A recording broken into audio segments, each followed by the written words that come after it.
धन्यवाद देवी आम लोकल स्थानीय कॉर्पोरेटर श्रीधर जेना महोदय को नेतृत्व में आज झारपड़ा वरिष्ठ नागरिक गोटे नूतन बासगृह उद्घाटन कारण एठी वरिष्ठ नागरिक मैंने आम देखु दीर्घ 20 वर्ष धरी से अंचल कॉर्पोरेटर सहित रही जितक उन्नतिमूलक कार्यक्रम हुए एवं सी हॉस्पिटल हो कि गोटे रास्ता हो कि ड्रेन हो पीवा पानी हो इंटीग्रेटेड स्टोरेज हो स्ट्रीट लाइट हो सब जिनस सब वरिष्ठ नागरिक सहित रही आलोचना करके सहयोग हाथ बढ़ जाए आज जो गृहटी है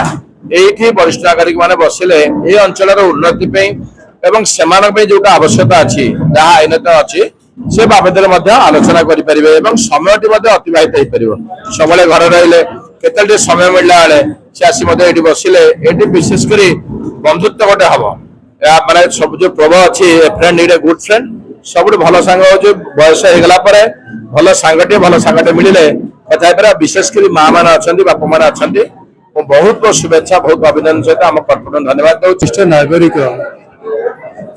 गोटे सर्टन एज को आसला से बयस जो मैंने एकाठी रही से सांग आ नुआ सांग जोड़ी पारती तेणु से उद्देश्य दीर्घ दिन गोटे जो डिमांड रही से उद्देश्य मानवर विधायक को अशेष धन्यवाद देवी अनुदान पांठि आज ये घरटी नुआ घरटी तैयारी करा जायछि वरिष्ठ नागरिक मान उद्देश्य बस वरिष्ठ नागरिक मैंने आज बहुत खुशी अच्छा मुझे खुशी भी खुशी कृष्णचंद्र दास आमर वरिष्ठ नागरिक कल्याण संघर संपादक अच्छी देखुं आमर ये अंचल गोटे सबुठ बड़ कथा गोटे वरिष्ठ नागरिक विनोदन केन्द्र होती जोड़ा कि आमर स्थानीय कॉर्पोरेटर श्रीधर जेना एवं आमर एमएलए मानवर श्री